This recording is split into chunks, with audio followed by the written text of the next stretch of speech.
Antasetseleno. My name is Morgan Guerin. I'm a member of the Musqueam First Nation. I'm honored to be here to say a few words today on behalf of our VSB family. As we start this work we're doing today, starting it in a good way. To have these words that we have are words that have been said on these lands since the beginning of these lands emerging from the waters. The Musqueam people have been here. And this is a very beautiful and sacred place to us that we're actually standing on now. It was one of our well springs and happy hunting grounds, as it were. We're right here. So I'm very, very happy to be here today. The Musqueam people would stand, and we had a warrior village of Callahan, which is now atop where the University of British Columbia is now. And from that vantage point, we would look out to the waters and see if people were coming in. And they would usually be coming in, of course, by way of canoe, paddling, and usually singing a song to identify where they were coming from. So you would say, oh, there's our family. They're coming from Snenemu. They're coming from Cowichan. They're coming from Seashell. They're coming to say hello. We hear their song. Family's coming home. Get the table ready. And we would dispatch our warriors out to go meet them and guide them in to come into the village, where then you would be welcomed yet again by the elders, given the rules of how you should act on the land so that you can look after the land while you're here, because you are part of our family. So act right, because you represent the family as you're here. So these words are ancient, and the meaning of it is ancient. So I'm very, very happy to be here and do some of this work, because the two things the warriors were told is make sure that they're coming in peace and what work they have to do in the land. And I know that everyone here is pretty peaceful today. And I know the work that you're doing is a work of acknowledgement, and what a beautiful day to be doing that on as well. So I know today is National Aboriginal Day, Indigenous Day in Canada. And for us as Indigenous people, every day is Indigenous Day. I say to my kids when we're waking up, this is a day for everyone else to be able to enjoy a bit of who we are and learn a bit about who we are. So I'm happy to be here today doing those works, because every other morning I woke up, opened my eyes, and I am thankful for the world that my ancestors have spent to get me here. I am here. My eyes wake up into this world that I have, and I'm very happy to be here. So that said, on behalf of the Musqueam people, I'd like to welcome you to our traditional and unceded territory, acknowledging my family from Squamish and Tsleil-Waututh, whose ancestors also belong to this land. We were three nations, and I say this often, three nations divided by lines that we did not draw, but we have always been one family connected by bloodlines. So on behalf of my people, thank you, welcome. Welcome to Prince of Wales staff, members of the community, and other special guests for this important day of unveiling the canoe paddle that Musqueam Harbor Chris Sparrow has made for our school. We have two special guests today, not only Morgan, but also Chris. We're grateful for that. And Morgan is here to help us understand the importance and significance of this ceremony as we unveil this paddle today. Yep. So as we come forward, we have some work to do today. But as you can see, my family, which is represented by our VSB family today, and many of you as well, if we were on the floor unveiling a work, which is what we are doing here today, this is no different than if we were in a longhouse doing this work. The work does not have to be in those longhouse walls. Wherever you are is where the work needs to be done. In fact, many of our works were done at this time of year, coming through the summer. New names were come out and shown to saying, I speak on behalf of my sister or my brother, and they want to name their little one. So that ground would become a sacred place. So I invite all of you right now to take that into your heart a bit. So we say we always have the nail on the outside of our longhouse. You leave everything that you have behind there so you can come in pure with an open heart, open ears, open eyes, to come to a new consensus of what you agree to be the truth. And here's how oral history is passed, is what you're doing right now. It's the honor of being a witness. Many times if we were in a ceremony in the ways that we had before the pandemic, we would call names out. Someone near, someone far, someone young, someone old. Because all of our history, all of our teachings are passed orally. Now, we have such strong rules about how you pass that information along. It's not to be written down to this day, because we've seen the problem with a written history loses context too. You haven't got the living, breathing person sitting next to you going, no, no, no, I understand where you want to take that, but that's not what happened. That stops the telephone game.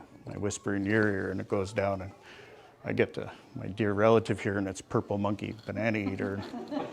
Had nothing to do with what I said over here. So it is a sacred process of witnessing.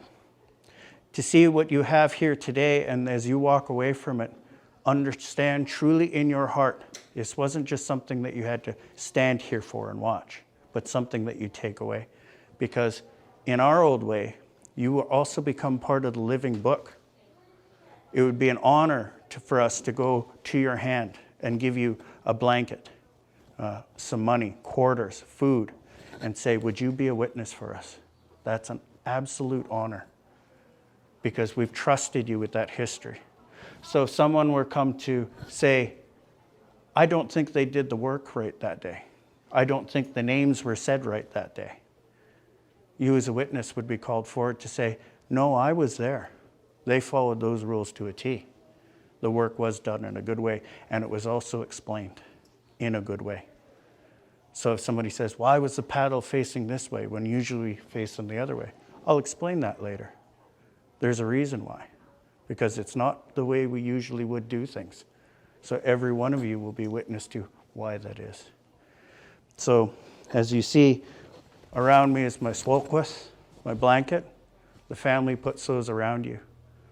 You take things that are from Mother Earth, goats, hair, you weave it, you convert it from what Mother Earth has given you, you say the words, transform it, and it's woven together in a good way, placed over my heart to protect who I am. So nothing bad can come to me, and my strength is there to give to you, to make sure you've understood the things in a good way. So it's my honor to spend a bit of time here explaining a bit of the ceremony that we are all in right now, and you are all part of. Not just me. I'm facilitating. You're the receiver of the ceremony today. So once again, Chaitsepka, which means thank you to you all for taking the time to be here in a good way. Thank you, Morgan, for explaining the significance and the purpose of being witnesses to this event today. I'll just quickly share a few words about how this project came to be. They became very critical of what originally was in this space, and started thinking that there were voices that were missing from our entranceway. From the very beginning, they insisted that there be a land acknowledgement in our entranceway that would be visible to everybody that enters our school. And they sought to build relationships with members or with members of our local Indigenous communities. So this has culminated in work that we'll be able to proudly have now at our entranceway, and we are so grateful and thankful that this project was able to happen, and that now as a result, I think we do communicate something incredibly different than what was here just even a short year ago. So I'm very proud of the work that they've done, and that I got to be a part of that, and that's essentially the gist of the work that we've done. So we are very thankful to be at this ceremony right now and to hear your words. So first and foremost, the work that we are going to unveil shortly in this space, and on behalf, I know, of my family and Musqueam, I know Squamish and Tsleil-Waututh, we're very grateful. My grandfather a long time ago told me I talk too much. Yeah, it didn't stop. But every one of us has a role. We are CM, respected in our own way. And I know my family comes to ask me to speak on behalf of our people. For that reason, I was gifted with a voice. I understand that. It's a responsibility. As my brother was gifted with hands that could see and create, birth things from Mother Nature, much like our weavers can take other elements and convert them into wool, which then turn into our sacred garments. It's these things, much like a house post is to our people. Our house posts are not totem poles. We don't have them in the Hunkaminam speaking people don't have totem poles. We have house posts. And they're reminders. They look as, they show you your ancestors or your ancestors' teachings. And they literally, those are the things holding your home up. And as I said, as a people who say things orally, they're also the reminders so that every young person who is born and comes through those halls goes, who is that? What's that about? And that's the key, the question that starts. And in a place of education, what could be more pure to that sentiment that we have? That's the chapter head of the book. Oh, that is Kayapalano, your relative, your ancestor. That's your 7th great-grandfather who lived this life. The cues to remind everyone as you walk down these halls who you are and where you come from. And our Musqueam people, with our longhouses, my 7th great-grandfather, as well as Trudy and Chris's 7th great-grandfather, we all share the same 7th great-grandfather. His home was 1,200 meters long. And if you can imagine, every 20 meters is another house post reminding you of a teaching. And what's more important is the living body that's in there with it. So these pieces of art that we have are not just something that are pretty. They're meant to be those keys that you turn. What is that about? And then we speak of them. So my brother's work here today with his gifted hands. And I really want to, first things first, thank my brother, Chris Sparrow, the artist. Comes from a great lineage of artists. And as I said, artists are history keepers as well. I'm the speaker to the history, but they are the keepers of these as well, because it's from Mother Earth that they make these emerge. And those don't just happen. Born, taught by his father, the late Irvin Sparrow, who is an absolute master carver in Musqueam, one of the prominent master carvers in Musqueam. And Chris has really taken that lineage seriously, taught those things. We call them SNU, your teachings that become who you are. And as he walked forward with those, we're now having these pieces to have those questions asked. What's that about? Not just something pretty. Because, and as I call you all to witness today, the importance that we have, our bear, the black bears that we had around here were plentiful. Spa'ath. Our grizzlies that were up on the mountains, Wyatt's, and so important to us because they also represent family and things that you do with family. And they were recognized to be as people. It took an honor if you had to hunt a bear was the same honor that you had if you had to take another life. You had to pay it the same respect as another person. All living things, but like a person. You had to bury them with rites and everything if it needed to be. In front of Musqueam's house posts, we have two. Our grandfather, Kayapalano on one side, Simlano on the other side, and he was actually fighting a bear to show some of that teaching that goes forward.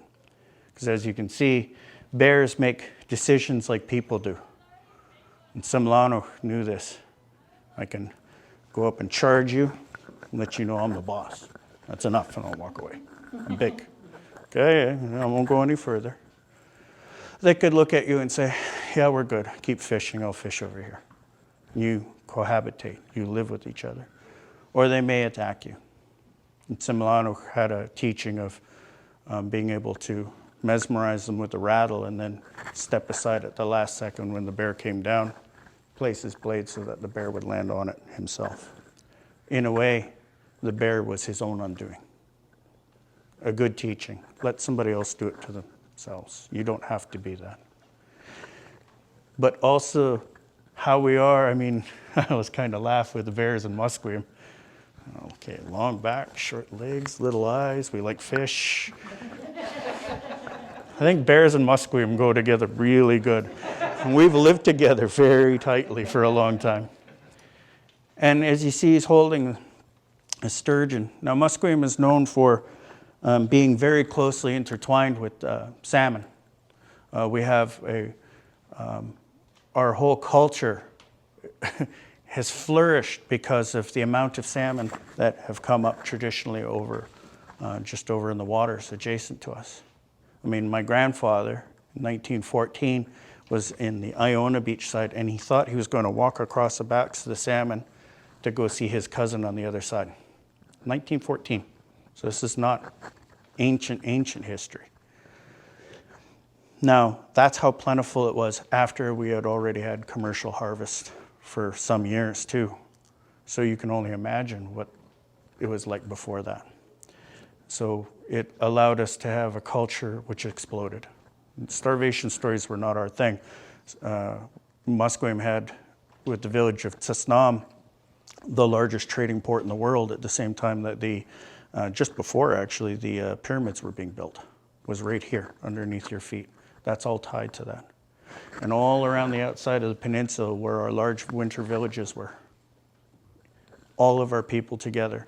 And these are the causeways that go in between.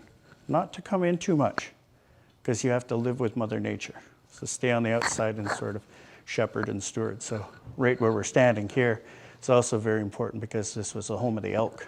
And our subspecies of elk are actually now extinct in this area. So we had a subspecies of elk that were in this area. And I know this because I was building a sturgeon spear, which uses the elk antler at the bottom, as you can see, which is very, very important to us. The antlers themselves were used as pieces to build the sturgeon harpoon. The pieces were considered sacred for the fact of how long, and I know as someone who's built a sturgeon harpoon, how long it takes to get all the pieces together to make this amazing technical piece, which is like 50 feet long, that can feel the bottom of the river like a record player and harpoon sturgeon. But as I said, as we're known for salmon, it's actually the sturgeon who's considered, much like the bear, our relative. In fact, it is considered our relative, the sturgeon.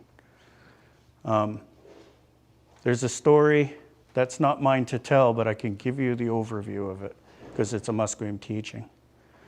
So whenever we have our fish that we eat, part of our teaching is we return the bones back to the water. It goes back to Mother Nature to then go back into the cycle of life. Very important. This teaching was given to us by our ancestor who turned into a sturgeon. And this is to honor her with her teaching of saying, return it back. So as we've been told, as we're connected to Mother Earth like a child belongs to their mother, she was the teacher who gave us the teaching of, and make sure that you keep the cycle going. You take what you need and you put back what you don't, so that it goes back into the cycle. So from family to stewardship to how we take the things from the environment, such as the elk that were plentiful in this area and are now gone. You can see the circle that's below you there. And it's right here where all those would have taken place. That's that sort of circle of life. And in a way, I love that it's embodied in the paddle. Because as I said, we're a people of the water. Musqueam has one of the smallest reservations in all of Canada because we were told they don't need that much land. The sea is their home, which was a lie, but because they didn't understand the inherent stewardship that we had with where we're standing now. Leave those things alone so that that balance stays. But it is true, the sea was our home as well. We are mariners. More than any other nation around us, the way of that's in our blood is salt water. And to transition to all of our relatives around came by way of our snuckwith, our canoe. And it's funny, the word snuckwith doesn't mean canoe. It's the word we use for canoe, but it actually means like conveyance, a way to get to another place. So it's a beautiful word when you have that, because it wasn't the canoe that was as important as the paddle, which wasn't as important as the heart that paddled it. So intention to delivery to moving. So in a way, that is the instrument of carrying knowledge from one place to the next. That was the instrument of carrying heart from one place to the next. Go visit your relatives with that beautiful song. So now, as I've said some of the history behind it, please keep it in your heart for that reason. I want to explain too, the way that we have the paddle is going to be hung in a way that we usually don't hang a paddle, because we hang the paddle with the blade side up, but that's for storage. So as we would say on the big house floor, to the witnesses, I need you to remember this, because others may walk through the door and say, that's not how you hang a paddle. It's because that paddle is not being stored. The intention is that paddle never stops being talked about. Those stories are never to stay in place, locked into time. It is a conveyance, it is a tool for all of you to remember and keep those words moving. It's not something that's put away. It is something that is moving every single day through each one of you. From your heart to the paddle, the knowledge is the snukwith, conveyance, the moving of that. So I think it's very beautiful what we've done here today. But remember that. There's a reason why the paddle is down. It's moving, not stored, moving. Did we have anything else you want me to touch? Yep. Okay. So that said, to my friends, this is where we'd say, to the witnesses, which is all of you, that is all the work that we have here today before we get into the actual mounting of it. But remember, please remember the words that I've said. And if anyone asks, always cite where you heard it from. It's important as a witness. Our speaker from Musqueam came, Morgan Guerin. So that if anyone, it's stored the wrong way, they can come speak to me and I'll be like, oh, that's why. And to the witnesses, if you were ever called, you'd say, that's exactly what he said. Because we don't lie. Oh, you get caught in a lie, ooh, you're in trouble. Everything you've said is not worth anything. So it's been my honor to be here to say a few words on behalf of my brother, who I once again want to really raise my hands, not just on behalf of my family that I'm a speaker for, but all of our Huamuk people for carrying yourself in such a good way. He's expecting a little one too, well, end of the week. So, end of the week. So have I got a niece or nephew, or do we know? Or can you say? Yeah, so I got another niece. So we're blessed in our community. So I'm very, very happy about that. So we're trying to get him working and then get him home for a while.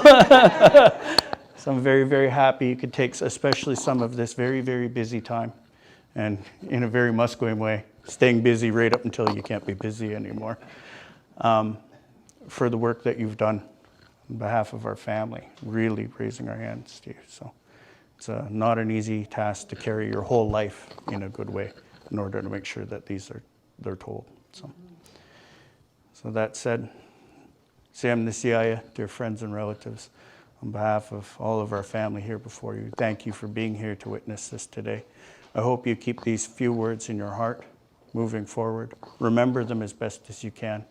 And and if somebody asks when they walk past, don't be afraid to say what you were taught today. And then we always say, appropriation doesn't happen if you cite it. Well, Morgan said it. That said, Heitsepka, thank you. I'd like to thank you, Chris, for this work. It's absolutely beautiful. It's fantastic. And Morgan, as you explained the significance of each of these, Chris, you captured that fully in this work. So I'm very much looking forward to having that in our display case shortly. So thank you so much for your work. and to Morgan for explaining, again, the significance of not only what these symbols mean, but also the paddle. And I'm learning much today, but I'm learning also now about the way that our paddle will hung in that display. And you mentioned that the paddle is significant to the Musqueam people in terms of conveyance and moving things forward. And I think we all sort of have that in the back of our minds right now in terms of things that we can continue to do. This work, marks the beginning, not the end of the work that needs to continue to happen. And I know that this group of students is committed to continuing on that vein. So again, thank you to both of you. I'd like to open it up to guests that might have a few words to say. I know that, I think anyways, that a couple of the students do, or would like to say a couple of words too. So thank you, and Isabel or Ryan? Yeah, I would just like to say that I remember having our first couple of meetings in the beginning of last year, and how this project, we weren't even sure if it was going to happen and be completed in a year due to a lot of the obstacles. But I think I would just really like to thank Ms. Underwood for always supporting us, always pushing us through these obstacles, always trying to help find solutions. And of course, for Mr. Sparrow and Mr. Viren to be here today, and for us to even be able to gather and have this kind of ceremony is really amazing. And I definitely learned a lot. I hope that this paddle can be a step towards reconciliation in our own lives, at school, for our families, and then beyond in our community as well. Thank you as well. Ryan? But there, the symbol of strength, and the surgeon, the salmon, symbols of resilience. Before the pandemic, before this school year, I don't think I ever really understood what either of those words truly meant before this reconciliation committee. Not only has this initiative given me the chance to do something meaningful to more than just myself or my community or my family, but it has also shown me the true meaning of strength and resilience. And it's done that by putting it into perspective. As students, so many of us spend so much of our time worrying about the next test, the next quiz, the next assignment. So many of us spend so much time obsessing over an absurdly high grade that's supposed to determine our future. But sometimes that grade feels more like a measure of our strength and resilience, our ability to conquer adversity. But for the Indigenous communities, it's not about their future, it's about their family. And that's what this paddle is supposed to represent. A beacon of hope, a symbol of strength, a reminder that we are stronger than we believe we are. Thank you. Thank you. Aichka? Greetings from the Board of Education. Thank you so much for the invitation to be a witness to this ceremony. As the district embarks on its journey of reconciliation, truly it's the actions of students and staff that I think is really the most heartwarming. And acknowledge your stories. I love hearing about the representation of the symbols. And truly it's a spectacular piece, so I'm really thrilled to be here, and thank you so much for being here as well. Chris, you continue your amazing work, your carving, and it's, I'm just thrilled to see that, and always a good day to hear Morgan, sharing, Musqueam history with us, and I learn all the time that I hear you, and it's good for the young people to witness the importance of ceremony and the responsibility of being witnesses, and that responsibility, when that paddle is up there, you have a responsibility moving forward. To know, to continue, and this is a beautiful beginning of a relationship that will continue to strengthen, because that paddle is representing your school community. And so go forth, and now you have a responsibility when you go home to share with your parents what you've heard here today, the history, the words of Morgan Guerin, the work of Chris Sparrow, and your parents will have a responsibility to share what they've learned as well. So the beauty just keeps being moved forward in a good way. So thank you for everyone coming together today, and much respect for Trudy, for all the hard work she did in helping the school community. And I tell you, she's amazing. So we're very grateful for her, and just grateful for the school community here to bring this important work. So thank you. Thank you very much. I'm really happy with myself with the piece that we just started. I started for the Prince of Wales, and yeah, it turned out really nice. The bear, the halibut, the bear and the sturgeon, and yeah, I'm really happy with myself and proud of myself for what I did. We got the bear inside the water, as you can see the green, and then we have him pulling the sturgeon out of the water in the scene that they made. And yeah, they when they explained it to me, I already seen it on the wood, on the paddle. When I cut the paddle out, I could see when they explained what they wanted. I seen this bear standing there holding the sturgeon. So I made it. I could have did 2 different kinds of paddles. I could have did a flat paddle with just the lining, but I really wanted to bring this piece out. So I put a bear with more of his body sticking out. And then I did the sturgeon with more effect with his fins sticking out and his side fins to really bring out that depth and detail. I think it has an immediate impact right off the bat without, having heard of the work that's currently being done, and it, has been limiting in terms of being able to get that message out to the student body as a whole, considering, our current circumstances. So, we very much would have preferred to have a larger gathering, a school-wide assembly, so we could speak to the work and whatnot. But that not being possible, I think we're still pretty happy with the fact that anybody who now walks through our school doors is going to see something completely different, completely new, and perhaps stop to think, to take a look, to read the story behind the project, and hopefully that resonates with some. And from that, then, as the rest of the community considers calls to action and ways to reconcile with Indigenous peoples, that this sparks an idea for some that that from this, then, they'll consider and contemplate what they might do in their own lives as we work towards reconciliation.